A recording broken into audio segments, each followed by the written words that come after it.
My smoothest and fastest league starter I ever had. What's up guys, Budget here.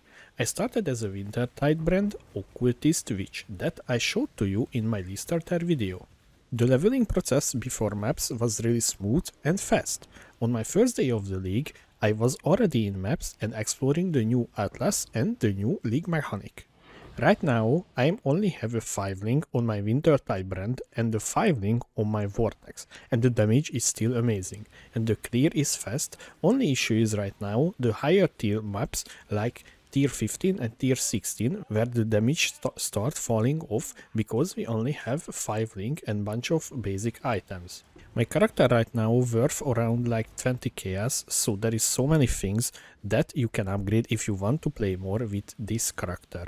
You can go as life and energy shield based hybrid or go full low life if you have the currency for it. The mapping feels really good. I have done a few really dangerous map mod like enemies have extra cold damage and fire damage and crit on top of that, and I didn't even feel I'm in danger because all brands has really high chill effect.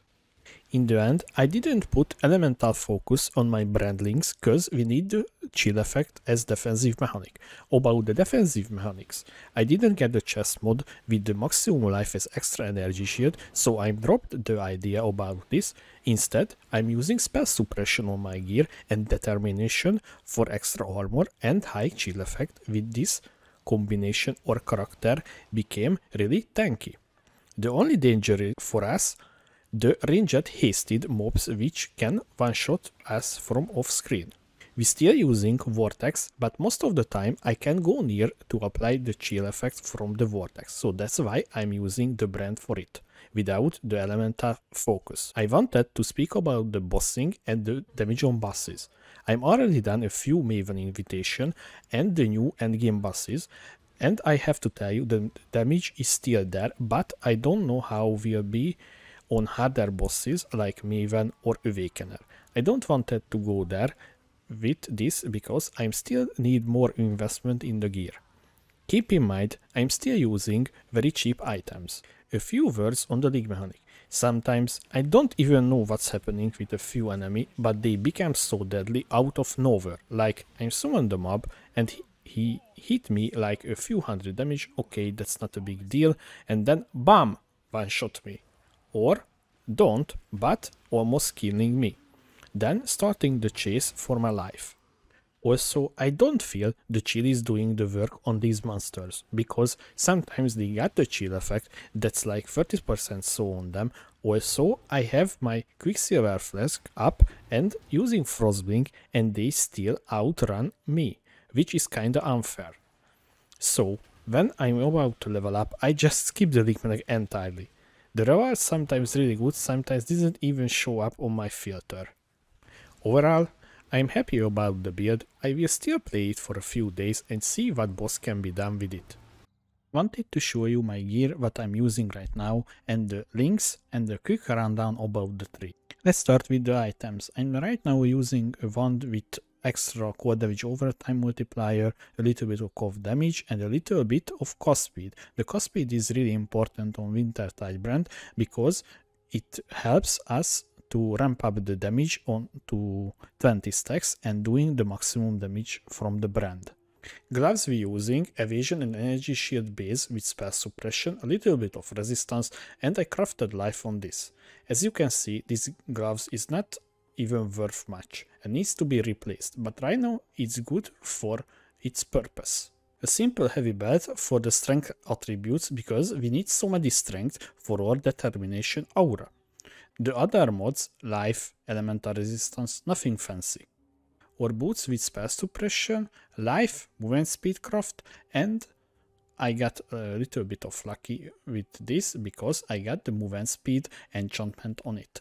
For our rings, I got a coral ring for maximum life, a little bit resistance, a little bit of strange dexterity for our body armor and our determination.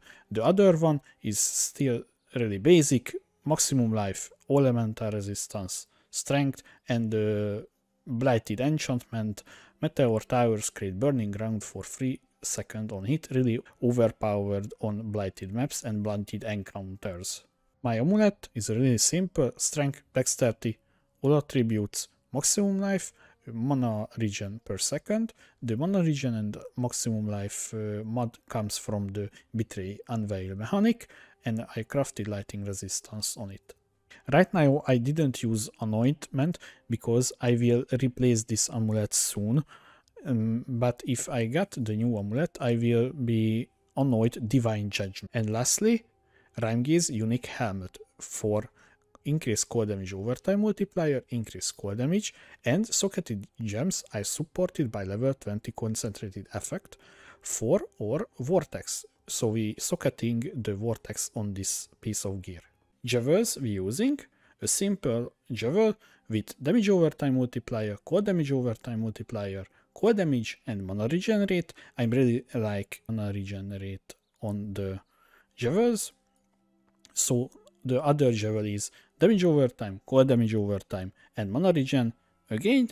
And lastly, dexterity for our body armor and cold damage overtime, and a little bit of maximum life for the survivability.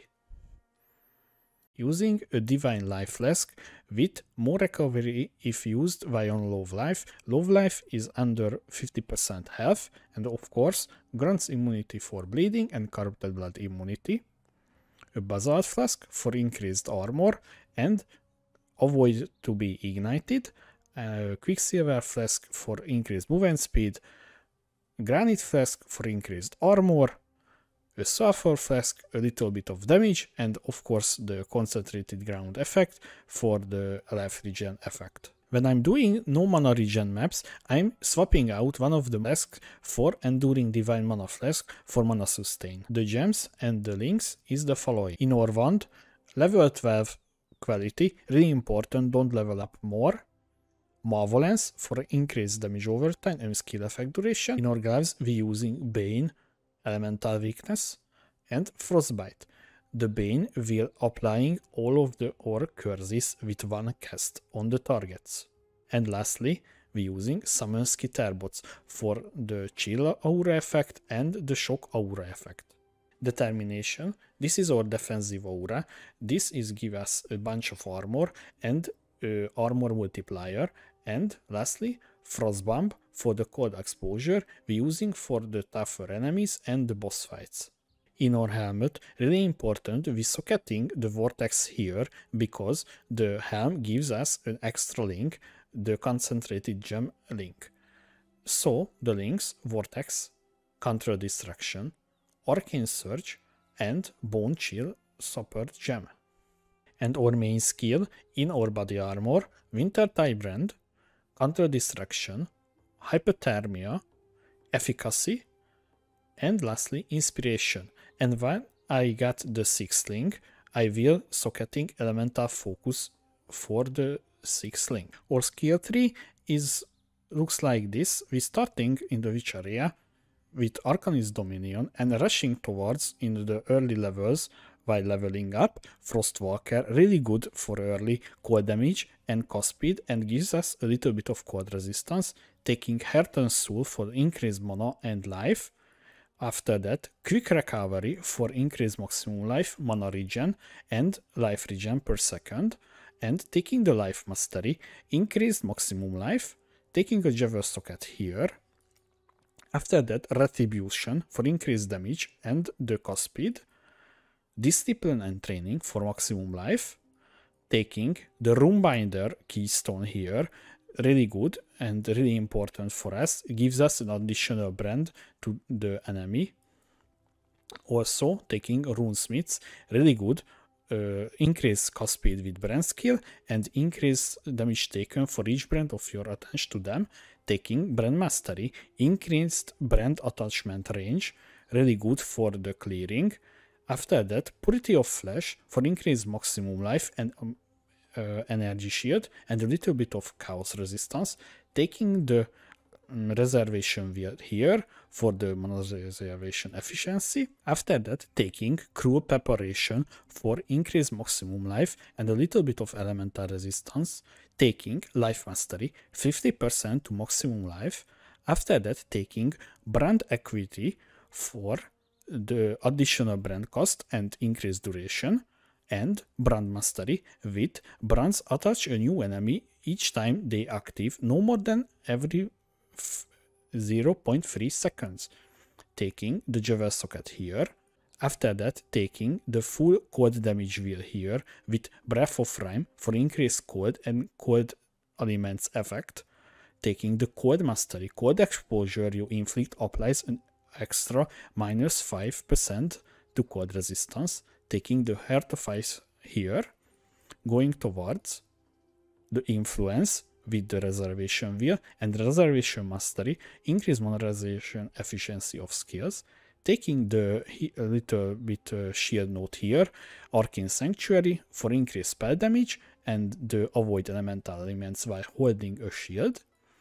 After that, Season of Ice, a really good node, cold damage overtime multiplier and increased effect of chill.